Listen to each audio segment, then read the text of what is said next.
Jack was speaking to a witch doctor when he was visiting Africa. He asked him could he make a voodoo doll, and the witch doctor said, of course, all he would need was the person's clothes and hair to be put on the doll. The witch doctor performed a ritual on the doll to it have the voodoo powers, and all Jack had to do was get the hairs and clothes from whoever it was he wanted the voodoo doll to be. Himself and his wife were visiting Africa with his friend Jerry. Jerry was having an affair with his wife.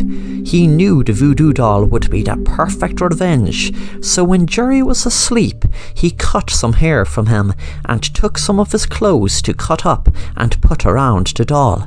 He had it planned to burn the doll so Jerry would burn to death. He had the voodoo doll tucked away, safe under his bed, waiting until Jerry was in his room. When Jack tried to put on the light, he realized the electricity must have been off. He took out his lighter and put the doll over a bin and set it alight. He then screamed as he went on fire himself, and Jerry walked into the room holding Jack's diary and said to Jack while he was burning, "Never let your diary lying around if you're planning on killing someone with a voodoo doll. I read all about your plan and knew it would be dark by the time you wanted to do your little voodoo murder. So what I did was cut your hair while you were asleep last night and took some of your clothes and cut off the electricity so you couldn't see how the doll had changed to your clothes instead of mine. So burn in hell, Jack."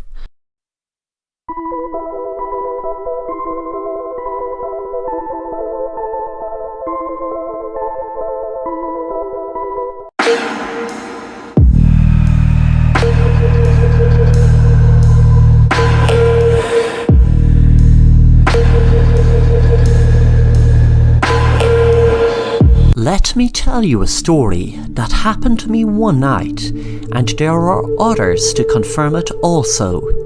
It was just an ordinary night shift. I normally like working on night shift because I am a bit of a night owl, so I don't mind staying up late at night. But one night things became really strange, and what I mean by strange is an understatement. I mean extraordinarily strange. You will see as you watch the story. Let me start at the beginning. It was a Friday night and I was working the night shift in my local hospital. I was just relaxing in the reception, reading a great book, when suddenly a man burst in the door. He was carrying a woman and shouted, "Help! Help! I saw this woman on the road. She's about to have a baby." I said, "Sir, who is this woman? I need to put her details into the system, but don't worry, we will get her to the labour ward right away." A few minutes later, the lady was put on a stretcher and put into the labour ward. She kept screaming and screaming. The man didn't know who she was, as he just picked her up on the road, and the doctors and nurses couldn't get anything out of her. Suddenly, a photograph fell out of the woman's hand, and it was of her and another woman. There was the name Claire Jackson on the back. I heard them say her name, and out of curiosity and trying to solve the mystery of who the woman was, I researched her. Claire was taken away from her mother due to her mother suffering from delusions of being the Messiah to a dark lord. She was taken away into the asylum, rambling about a satanic ritual performed to summon a dark lord that would be born on November 22nd. I froze when I read that date, as I was reading that article exactly on November the 22nd. Suddenly the screaming grew louder. I ran into the labour ward, and the lady had given birth. The whole hospital got covered in a dark mist. The woman stopped screaming and gave a sinister smile, and the baby looked up at us with bright, red, evil-looking eyes that shone through the dark mist. Now that I've told you the story, let me tell you the weirdest, strangest thing. That woman walked out of the hospital that night with her baby and was never to be seen again. We checked CCTV footage and we were all around the bed where the woman was, but the baby and woman weren't anywhere to be seen on any of the CCTV footage. But we know what we saw, and we know that we didn't imagine it. How could so many of us have imagined it? But the question I ask is, if that baby is a Dark Lord, when will it make its presence known? Every day I worry that the room I'm in will get covered in that black mist.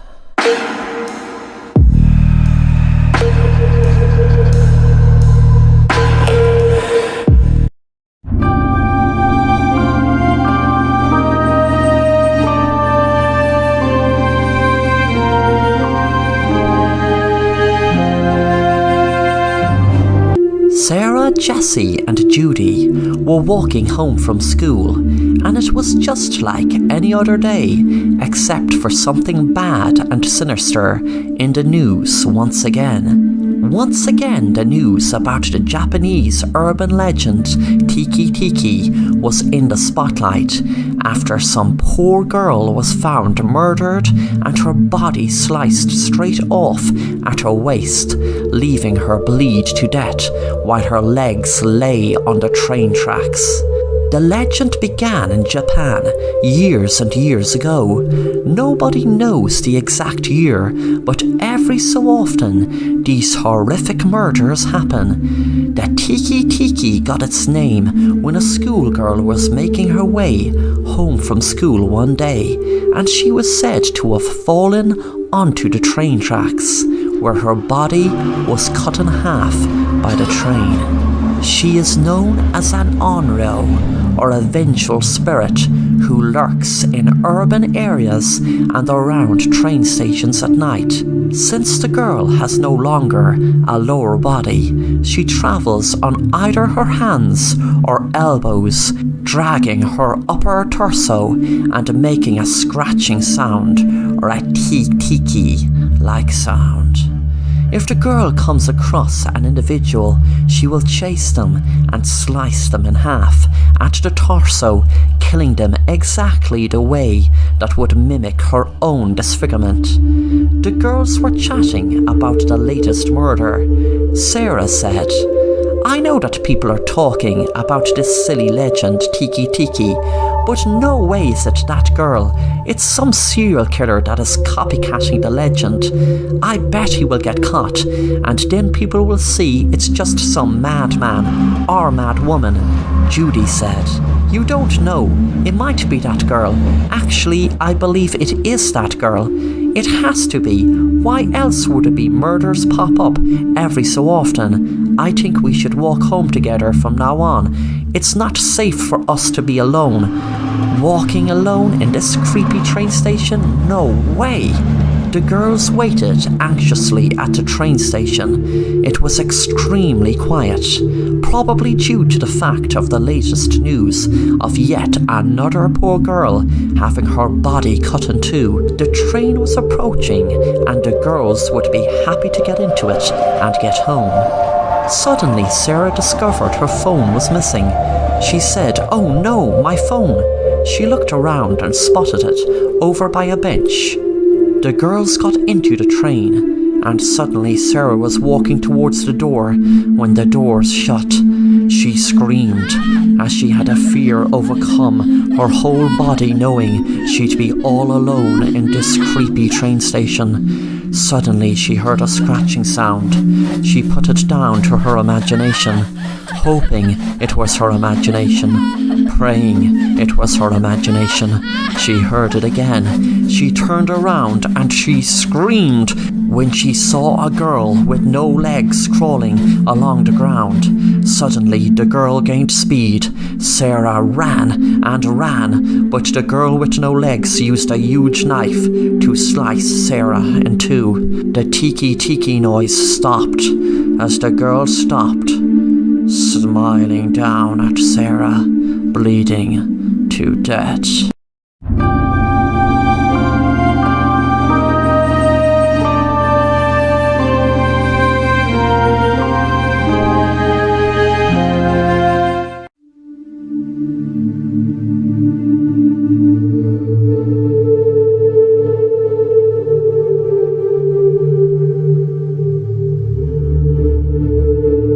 Siobhan was looking forward to spending Halloween night with her parents and friends Sarah and Lydia.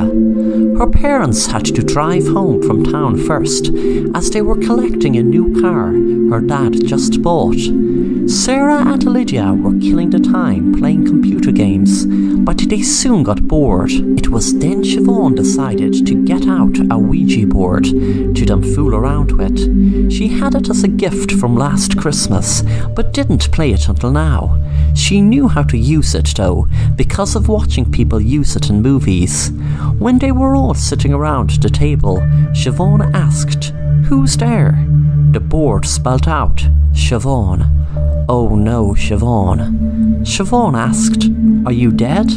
The planchet moved around the board, spelling out, "Yes." Then Siobhan asked, "How were you killed?"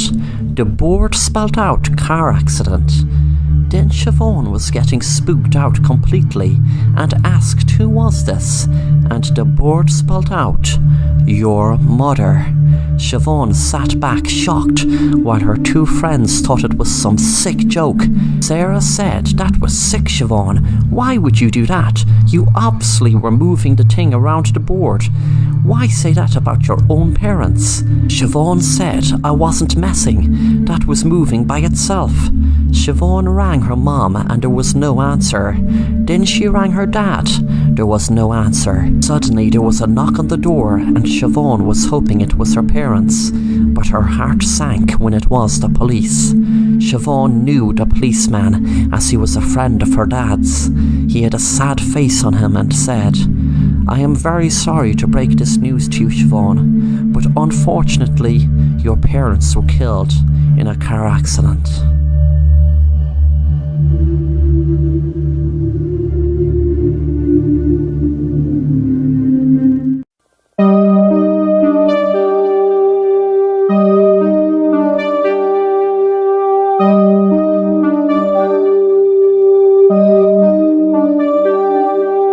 Mary was very worried about her 6-year-old daughter Linda. She just sits around for hours and hours drawing, and that might not be so bad, but the drawing she did were always of what looked like monsters or demons.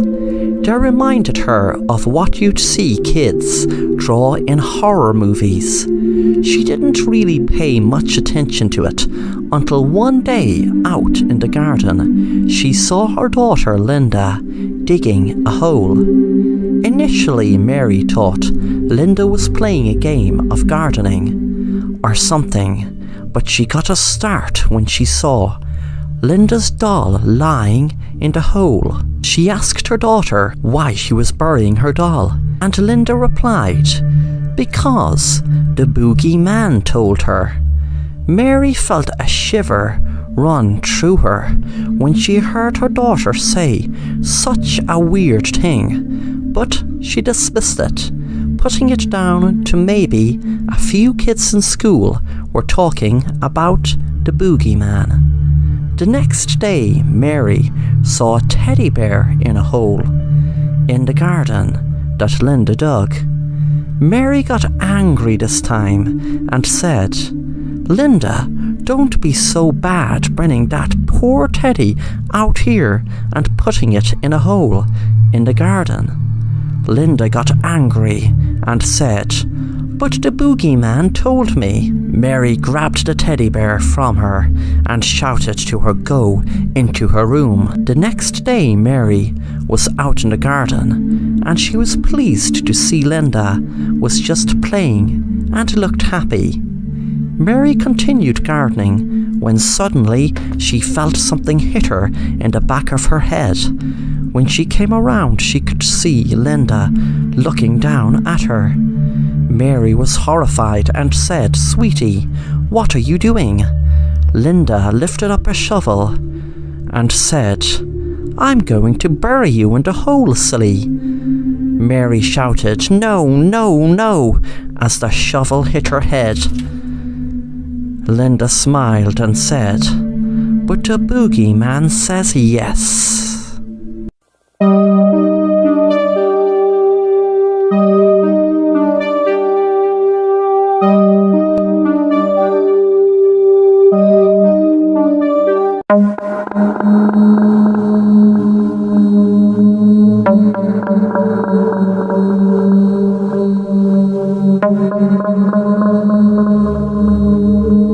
Lisa started in a new school, but dreaded it as she had very low confidence.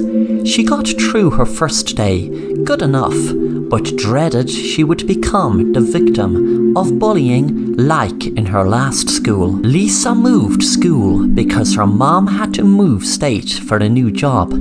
Lisa's dad was living with his new wife, but she was still in contact with him. When Lisa got home, she looked in the mirror and practiced a prep talk to her classmates to try to improve her confidence. She looked in the mirror and said, "Hi, my name is Lisa. It's great to get to meet you all, and I hope we can be best friends." "Hi, my name is Lisa. It's great to get to meet you all, and I hope we can be best friends."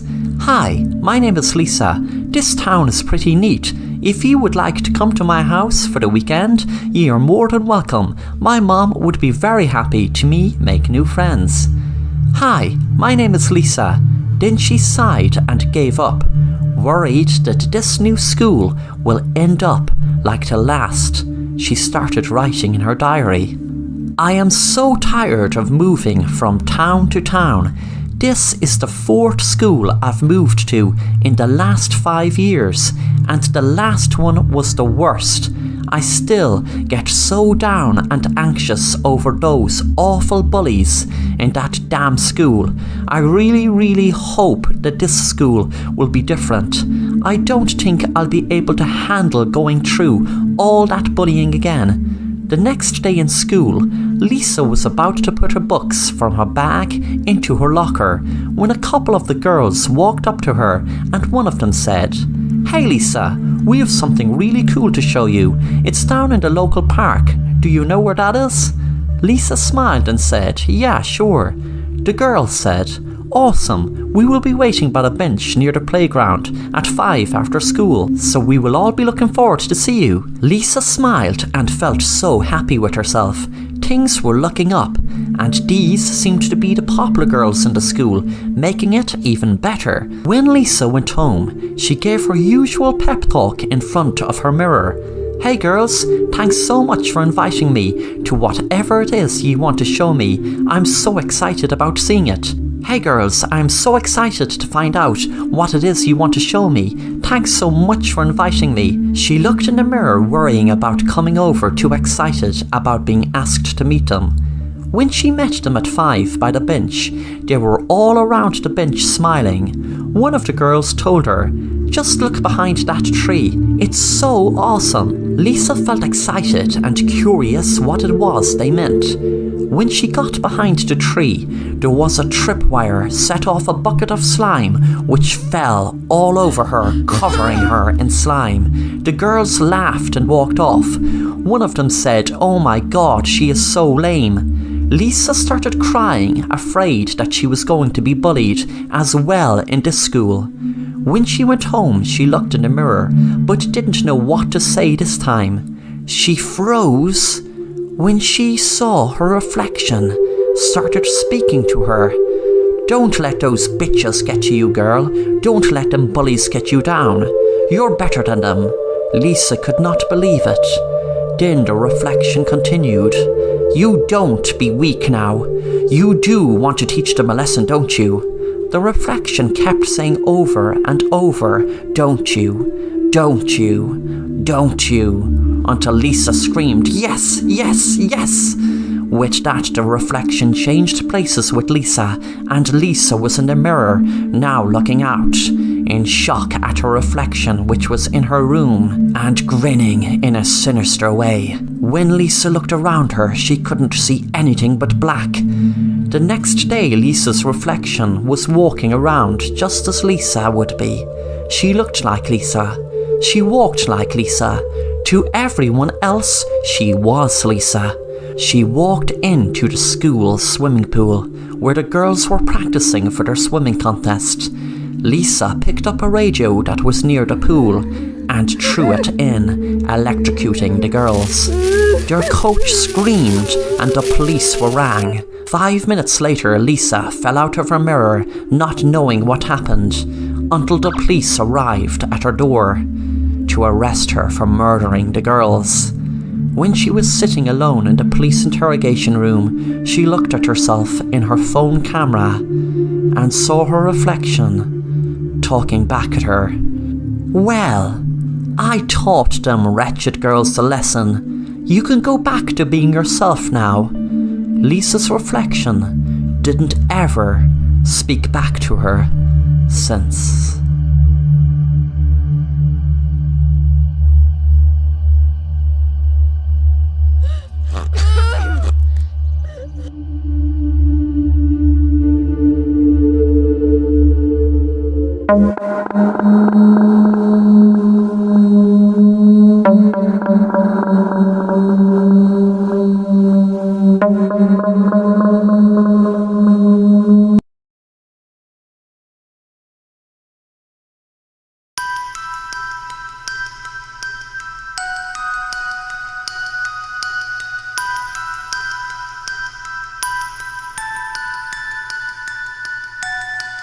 Jake saw an ad online for a life coach with a guaranteed plan to make their life better in every single way.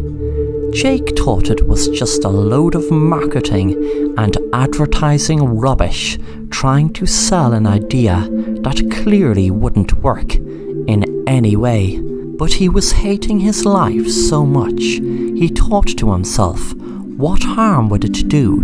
He made an appointment by sending an email, and he arrived in the office the next day.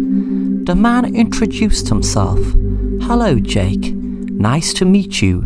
My name is Robert Sampson. I am very pleased and thankful that you chose to do my course. This is a plan that has been guaranteed to work. Just you wait and see.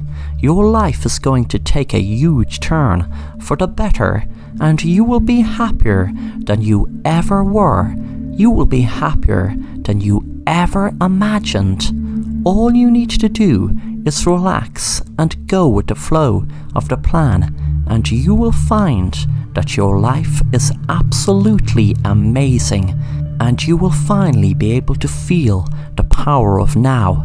You will be able to focus on what you love and who you love, and be able to get rid of all the negative energy that is holding you back." The session lasted for about an hour. Within days, Jake's life had started to get so much better, just like Robert had promised him. He was so happy. He met a new girlfriend called Brooke, and they had a great day out in the carnival. The next day he went swimming, which he loved, but recently hadn't the mind to go. A week later he even joined a band and became the lead singer, which he always dreamt of doing, but didn't have the courage. If that wasn't enough, himself and his new girlfriend Brooke travelled to countries they had only dreamt of going to, but now could afford because of the money that was rolling in from the band's success. Robert was very happy with the progress he was finally achieving. He hated the teething problems with his other subjects, and that was a shame. Those very nice people looking for help only to wind up dead. He felt stupid that he didn't take into account they would die of hunger and thirst. But this was going to be different. He sorted that problem. These pods wouldn't let Jake die like the others who were plugged into the Digiverse created to them feel, hear, and see a world that was beautiful and amazing. But these pods should be able to solve that problem. Jake doesn't know either about the Digiverse. He doesn't know he's in a pod.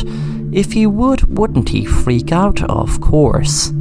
Robert looked into the pod at Jake, wondering how his life in the Digiverse was going.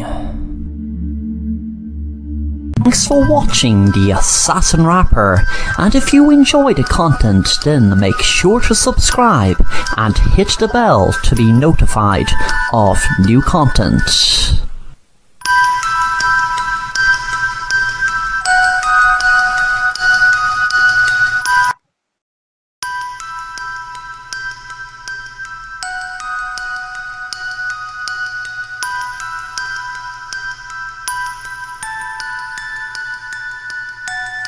It was Thanksgiving in Kevin's household, and his cousin Sam and dad Mark were visiting for Thanksgiving dinner. They were talking before the plates were ready to be put on the table and them start eating.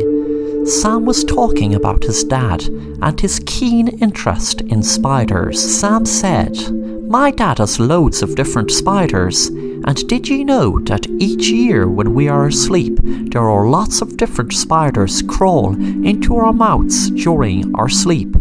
Kevin said, "Don't say something so stupid and which isn't true. We are going to be eating dinner soon. We don't want to hear you lie about spiders crawling into our mouth. That is disgusting, and of course it isn't true." Sam got angry and said to his dad, "Dad, tell him it's true. Tell him that spiders do crawl into people's mouths when they are asleep." His dad said, "Son, that isn't exactly the topic of conversation we want to be having at Thanksgiving dinner." That night, Kevin went to bed early, while Sam was sleeping in the spare room. Kevin wasn't in the mood to play video games with Sam, as he found him annoying. He quickly fell asleep, but suddenly he awoke from his sleep in the middle of the night. He panicked when he realized he couldn't hardly breathe. He noticed there was something tied around his face, and he struggled to get it off, but luckily it did fast. But when it did, he froze in horror when spiders crawled out of his mouth. Sam was looking in from the door because he couldn't miss the prank he pulled on him, but suddenly he felt kind of sick. Within minutes he dropped to the ground after being bitten by a poisonous spider while putting them in Kevin's mouth. Kevin suddenly felt sick also, and they both died from spider poisoning from spiders Sam had stolen from his dad's bedroom, not knowing that one of them was a poisonous spider. Thanks for watching The Assassin Rapper, and if you enjoy the content, then make sure to subscribe and hit the bell to be notified of new content.